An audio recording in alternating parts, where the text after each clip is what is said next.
Hi guys, welcome to day 7. ഇന്നത്തെ ദിവസം വളരെ അഭിമാനം തോന്നിയ ദിവസമാണ്. ഇന്നും ഒരു പ്രൊഡക്റ്റ് അൺബോക്സിംഗ് വീഡിയോ ആണ്. ഈ പ്രൊഡക്റ്റ് ഒരുപക്ഷെ നിങ്ങൾക്ക് ഉപകാരപ്പെട്ടേക്കാവുന്നതല്ല, പക്ഷേ ഇതിന് പിന്നിലെ വികാരം അത് നമ്മൾക്ക് ഉപകാരപ്പെടുന്നതാണ്. കൊറോണ കാലത്തെ നീണ്ട ക്വാറന്റൈൻ ദിനങ്ങളിൽ ഇവിടെ നിന്ന് പുറത്തിറങ്ങുമ്പോൾ പുതുതായി എന്തെങ്കിലും ചെയ്യണമല്ലോ എന്നൊരു ആശയത്തിന്റെ പിന്നിൽ നിന്നാണ് 2 കോഴി ഫാമുകൾ തുടങ്ങാമെന്ന് നമ്മൾ തീരുമാനിക്കുന്നത്. ഇത്തരം ഫാമുകളുടെ ദിവസേനയുള്ള ക്ലീനിങ് പരിപാടികളിൽ കാലാകാലങ്ങളായി ഉപയോഗിക്കുന്ന 2 പ്രൊഡക്റ്റുകളാണ് നിങ്ങളിപ്പോൾ കണ്ടുകൊണ്ടിരിക്കുന്നത്. ഈ കോഴി ഫാമിന്റെ വല കെട്ടുന്നതും കോൺക്രീറ്റ് ഇടുന്നതും മുതൽ ഒട്ടുമിക്ക പണികളും നമ്മൾ തന്നെയാണ് ചെയ്തത്. അതിൻ്റെ ഒരു ആത്മവിശ്വാസത്തിന്റെ പിൻബലത്തോടെയാണ് കാലാകാലങ്ങളായി ഉപയോഗിക്കുന്ന ഈ ഉപകരണങ്ങൾക്ക് പകരം പുതുതായി ഒന്ന് സ്വയമായി ഉണ്ടാക്കിയാലോ എന്ന ചിന്ത വരുന്നത്. സിനിമ ഡയലോഗ് പോലെ ഒറ്റ ദിവസം കൊണ്ട് പ്ലാൻ എഴുതി ആ ദിവസം തന്നെ ആക്രിക്കടയിൽ നിന്നും ആവശ്യമായ പാർട്സുകൾ വാങ്ങി ആ ദിവസം തന്നെ കൂട്ടുകാരന്റെ കയ്യിൽ നിന്നും വെൽഡിംഗ് സെറ്റുകൾ വാടകയ്ക്കെടുത്ത് സ്വയം ഉണ്ടാക്കിയ ഒരു പ്രൊഡക്റ്റാണ് നിങ്ങളിപ്പോൾ കണ്ടുകൊണ്ടിരിക്കുന്നത്. പ്രൊഡക്റ്റ് ഉണ്ടാക്കി കഴിഞ്ഞപ്പോൾ പറഞ്ഞറിയിക്കാൻ പറ്റാത്ത സന്തോഷം തോന്നിയെങ്കിലും വെൽഡിങ്ങിൽ മുൻപരിചയമില്ലാത്ത എനിക്ക് അന്നത്തെ രാത്രി ഉറങ്ങാനേ പറ്റിയിരുന്നില്ല.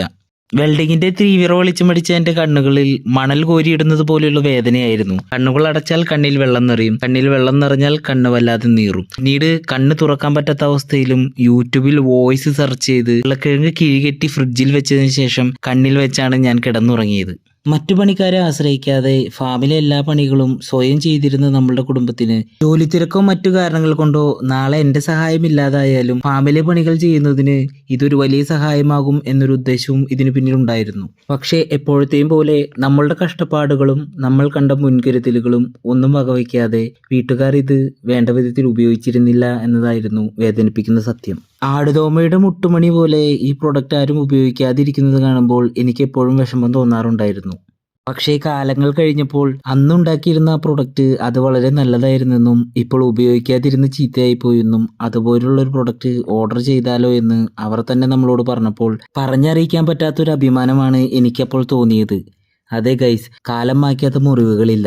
ഇതുപോലുള്ള അവസ്ഥകളിലൂടെ നിങ്ങളും പലപ്പോഴും കടന്നു പോയിട്ടുണ്ടാവാം. ഇത്തരം അവസരത്തിൽ നമ്മൾ കൂടുതലും തകർന്നു പോകുന്നത് നമ്മളുടെ തയ്യാറെടുപ്പുകളും നമ്മൾ അനുഭവിച്ച കഷ്ടപ്പാടുകളും മനസ്സിലാക്കി നമ്മളുടെ കൂടെ നിൽക്കേണ്ടവർ അതൊന്നും വകവയ്ക്കാതെ പോകുന്നു എന്നുള്ളതാണ്. അതെ ഗൈസ്, തെറ്റുകൾ ആർക്കും വേണമെങ്കിലും സംഭവിക്കാം. ചിലപ്പോൾ മറ്റുള്ളവർക്ക് പറ്റുന്ന തെറ്റുകൾ നമുക്ക് ഉണക്കാൻ പറ്റാത്ത മുറിവുകളായിരിക്കും സമ്മാനിക്കുന്നത്. എന്നാൽ ഈ മുറിവുകൾ ഉണക്കാൻ ഒരു ദിവസത്തിന് സാധിക്കും. തനിക്ക് തെറ്റുപറ്റിപ്പോയി എന്ന് അവർ തിരിച്ചറിയുന്ന ദിവസം, അത് നമ്മളോട് ഏറ്റുപറയുന്ന ദിവസം. അതെ ഗൈസ്, സംഭവിക്കാനുള്ളത് തന്നെ സംഭവിച്ചോളും. അതിനുവേണ്ടി നമ്മൾ കൂടുതൽ പ്രയത്നിക്കണമെന്നില്ല. എല്ലാം കാലത്തിന് വിട്ടുകൊടുക്കുക. ഞാൻ പറഞ്ഞില്ലേ, കാലം ഉണക്കാത്ത മുറിവുകളില്ല. നമുക്ക് പ്രതീക്ഷയോടെ കാത്തിരിക്കാം. അതോടൊപ്പം ജീവിത വിജയത്തിനായി മനസ്സിനെ പുതിയ തലങ്ങളിലേക്ക് തിരിച്ചുവിടുകയും